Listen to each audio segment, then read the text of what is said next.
Welcome to the Revolutionary CEO Podcast. I'm your host, Letitia Lynch, wine lover, brand snob, proud boy mom, and Atlanta-based entrepreneur. When I was laid off from my dream marketing job at 8 weeks pregnant, I knew I couldn't rely on corporations to provide me with a stable income. I launched my own business and hit 6 figures in my first full year. I want to help other female service-based entrepreneurs and coaches build and leverage their brand authority so they can confidently sell their services and programs at a premium price point to create a lasting legacy and generate independent wealth. Tune in every Wednesday for solo episodes and conversations with amazing self-made, multi-6 and 7-figure women all about marketing, sales, mindset, self-care, entrepreneurship, and motherhood to inspire you and give you actionable steps to successfully market and sell your high-ticket services and programs while having a life. Let's get into it. I am so excited to have my very first business coach as my first podcast guest. Hi, Madison. Hi, I'm so excited. Thanks for having me on. I couldn't think of anyone else who I would rather have my first interview with because for those of you who know, this is a brand new podcast. So you don't know a lot of my business history. I'll keep telling you along the way. But my very first really big investment in my business was a business coach. And I really needed it. I told you guys how 2019 went. I was really undercharging. I had started finally increasing my prices in 2019, but I still wasn't up to par. And then Madison comes along with her mini trainings for profit. And then I was like, oh, this girl knows her stuff. And so Madison, tell us a little bit about how you started your friggin' amazing business. Because when I started with you, you were already like booming. I feel like 2020 was a really big year for you, right? Yeah, it was pretty big. I remember it was like this time last year when I started promoting the mastermind that we had like our sales call. It's so funny. It's only been a year. I feel like, yeah, it's crazy. A year is so short, but I started as a social media manager. So I graduated with my master's in 2018, May 2018 in Dallas. And I wanted to work in sports. I got a sports business master's, and which is great. I still use the business part of it, not the sports, and I was looking for a full-time job, and I thought it was going to be easy to find one since I got a master's, and it was not. Absolutely. Definitely not in Dallas, which is like a top sports market. Crazy. And then so I got a part-time job as a social media manager for the doctor for the Dallas Mavericks and the Dallas Stars. And I was like, oh, this could be my foot in the door. And it was still hard to do it and to meet people and networking. That's what it was all about. But I actually fell in love with social media. I was like, well, while I'm looking for a full-time job, maybe I got a few other like social media management clients where I can just run their social media. So I ended up doing that. I ended up getting like 7 social media management clients by like August 2018. I literally had time for nothing. Like I was on the beach posting for my clients. I was just doing the most, like a typical normal new business owner. Yeah, absolutely. And so I started getting on. I wanted to do corporate consulting. That's what I wanted to do at first too. So I got on Instagram. My first Instagram post was probably like July or August 2018. And I offered free consulting, free social media audits. And then I loved it. And then I got into the coaching space. I was like, wow, people coach, mentor, strategize. I would like to do that. And basically my income, my social media management income was helping me with my coaching business because I wasn't making anything. And I got my first set of 6-week clients in January 2019.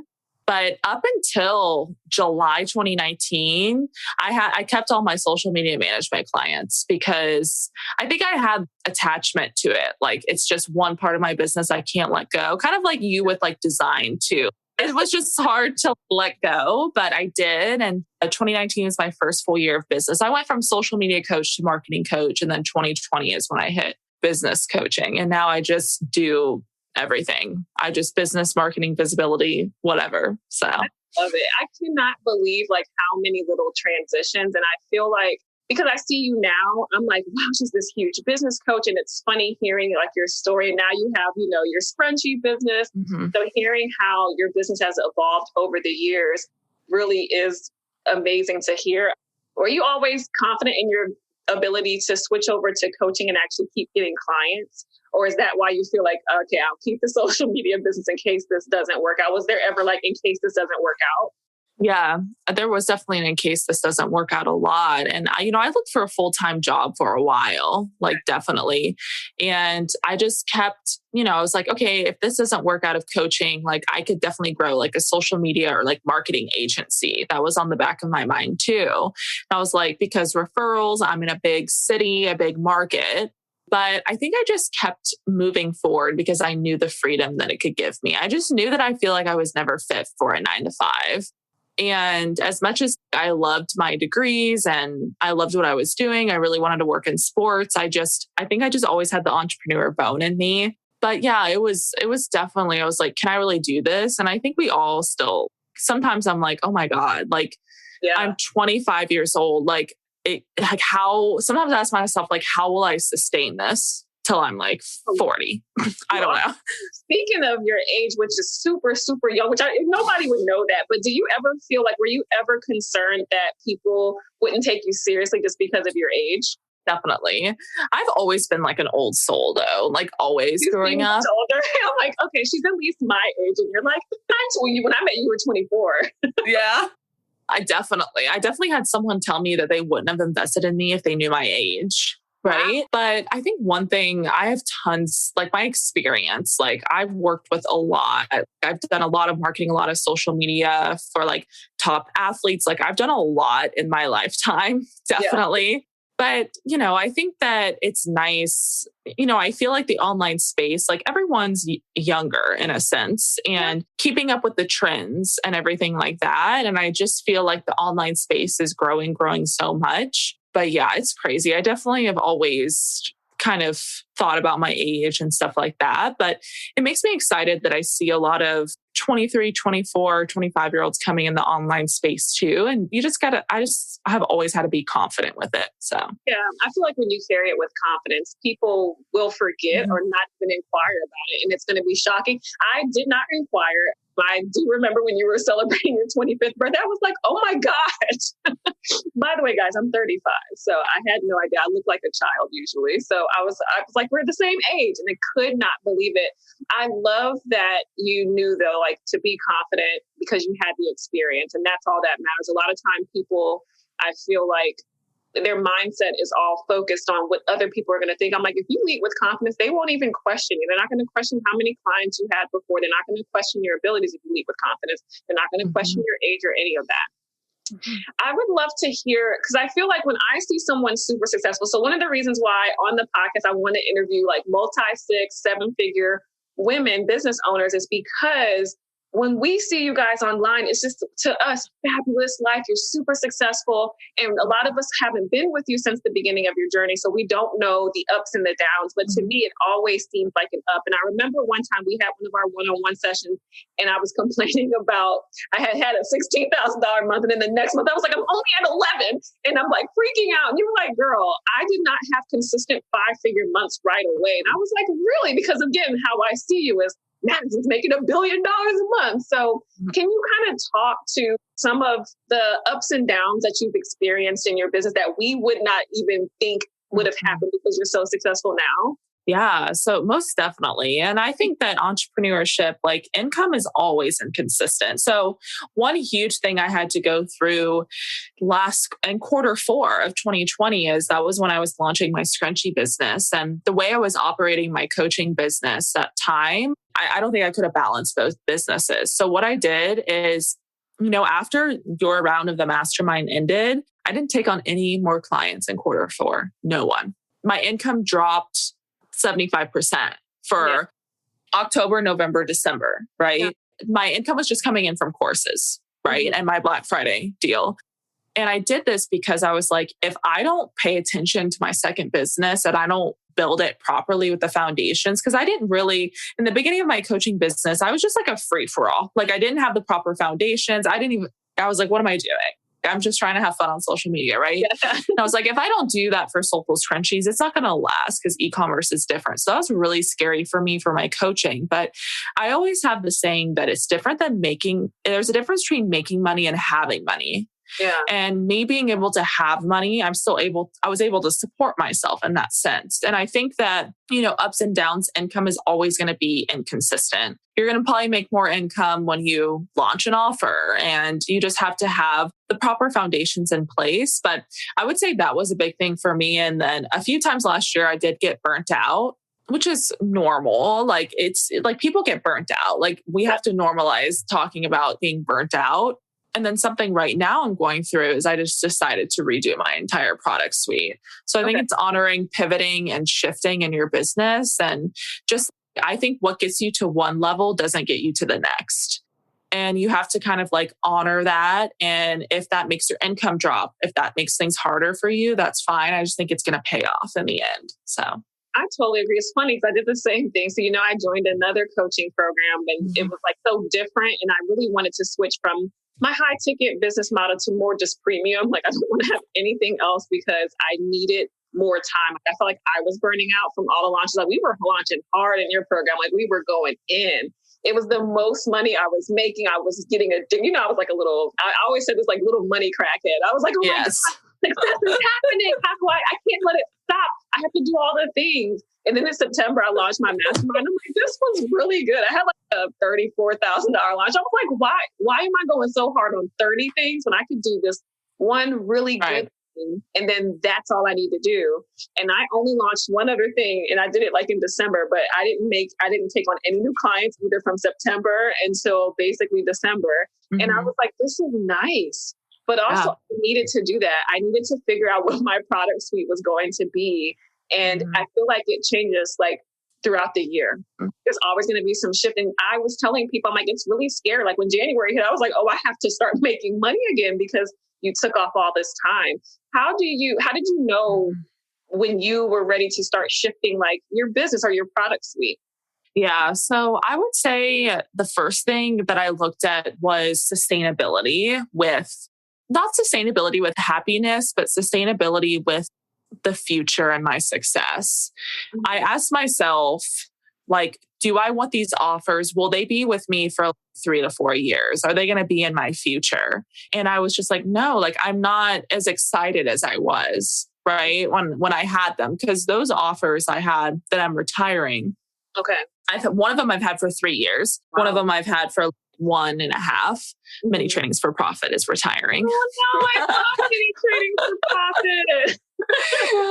I know it's great, but I think it's one of those things where I just felt in my gut that I needed a change and I couldn't really pinpoint what that change was. And I was like, if I want to get to the next level, there's some things that need to change within my product suite, whether that's I love like community. I need some passive offers for my second business.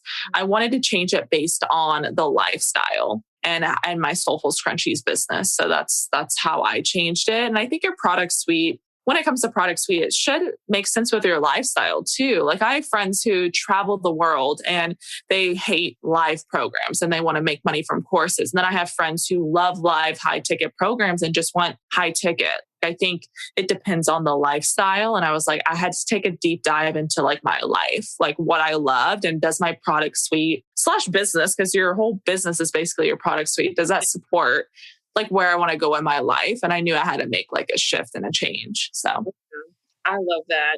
So one of the biggest things that I admired about you is when you started last year, toward the end of the program, you were like mentioning like, oh, we do stocks and I knew you bought your home. And one of the biggest things that my goal is for even just for myself, but also why I want to help women increase their prices and charge what they need to and be profitable is because I want them to build like independent wealth. So what are some of the independent wealth, like different investment choices you were able to make because your business started growing so that you could do something outside of just your business?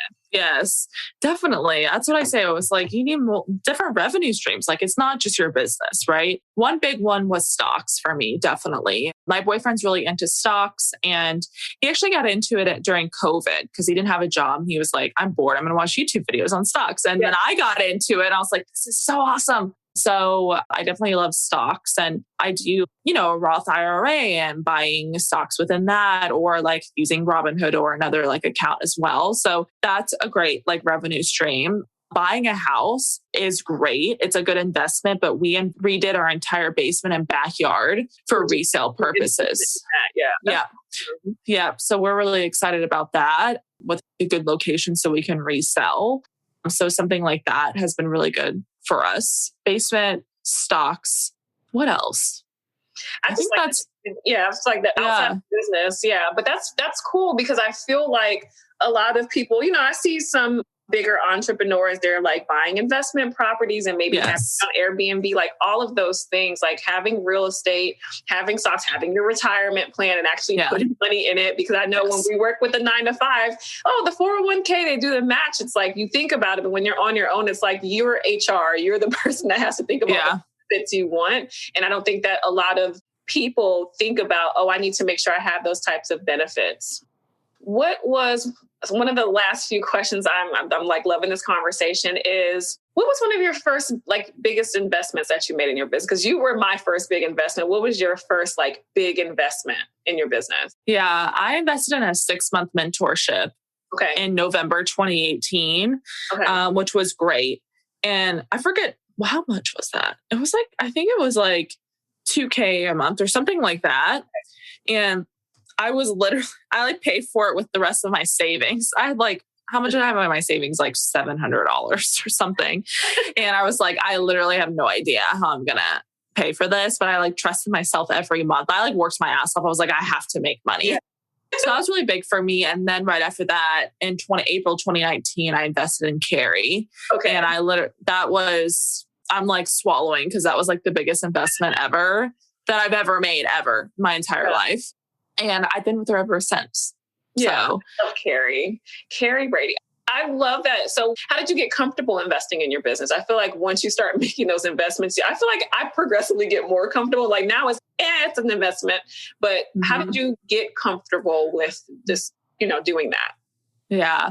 I always say that I feel like people think of investments as short terms. I feel like a lot of people are short-term consumers and I think very long-term. So I'm like, I know my investment is going to pay off like in years down the line. Like when I invested in Carrie in April 2019, like by now it's all paid off, but that's like a year and a half, 2 years later. Like I think it takes time. And I think that's what you have to look at investments. If you're looking at it like a quick return, like it's going to be hard for it to work out, right? I just always think of investments as long-term, but at the same time, I'm comfortable. I'll like throw money anywhere, but that's probably not a good strategy, but it's fine. But I want to make sure my business profits at least 60 to 70% per month. And that's my ultimate goal because I put the money back in different places. Some months you're like, wow, I'm cutting it really short because you had to do a lot of things like that. But a lot of businesses don't profit hardly at all. I think it's normal not to profit hardly in the beginning of your business. I didn't profit for the longest time. I don't think people realize that you don't profit. Like I made like $16,000 in profit because my salary was me last year. So I'm an expense to my company. And I'm like, well, that takes away from the profit. And then I had coaches and everything. Yeah. And I'm like, but my lifestyle was sustained. Like I was making a salary, but I don't think people realize that that's going to happen in the beginning of your business. Like I invested in like systems and I invested in a coach and I redid my website and photo shoots. Like that stuff is like, that's what happens in the beginning. And then that pays off though. It pays off so much and people are so afraid to invest. And I like that you pointed out that people should start looking at them as long-term, especially like with my industry too. I'm like, I do branding. Branding is not an instant, like I made $1 million because I rebranded or now I have a brand. Like, no, it takes time to build brand authority. It takes time to build brand recognition. It takes time for that brand to start being picked up and people to care about it. Yeah. And I'm just glad that you pointed that out because I think that most people, when they're looking at coaches, they're expecting magic. And I'm like, it's not magic. Most things aren't magic. It's not going to instantly make you $1 million. But if I look back, everything that I was taught, I'm still able to do that stuff and sustain it. I know it's because I invested then. It's the same thing. So I felt so nervous about investing with you. I'm like, that's over 50% of my income that I'm making, your monthly cost of the program. I'm like, I have to work hard if I want to. I need this coach. And if I want to make my business grow, I'm going to have to find a way for this investment to work. I was like, here's my credit card. I know I'll pay it back. When I paid you off, I remember messaging you, I'm done paying you. I know. I'm definitely that type. I'm like, I want to pay it off. But I had someone message me and was like, I'll put it on my credit card so I can get some Delta points. You just sent someone to Alabama, Madison. Well, I really appreciate having you on here. I would love for you to tell everybody where they can find you, what you have coming up, because you're always doing the most cool things. So tell everybody what you have coming up. Awesome. Yeah, I do a lot. Manifesting generator over here. You can follow me on Instagram at madison.tinder. There's lots of changes coming in my business. So lots of new things happening, old things disappearing. So you can look at all the great announcements on Instagram at madison.tinder. And I also have a scrunchie store, Soulful Scrunchies. It's shopsoulfulscrunchies.com. So you can buy some scrunchies. Everyone does. Every time I'm talking to Carrie, she's wearing a scrunchie. I follow the girl, I guess, that does your marketing. So she's always wearing your scrunchies. I'm like, these scrunchies are everywhere. Thank you so much for being on this show, Madison. It was amazing. Yeah, thank you so much for having me. If you love this episode as much as I have, then subscribe to the Revolutionary CEO podcast on iTunes and leave me a review to let me know what you enjoyed the most. For premium pricing and branding tips and training, connect with me on Instagram. I'm at Atelier Letitia. That's ATELIERLATESHA. And be sure to follow the podcast Instagram account at Revolutionary CEO to show my guests and me some love. Talk to you next week.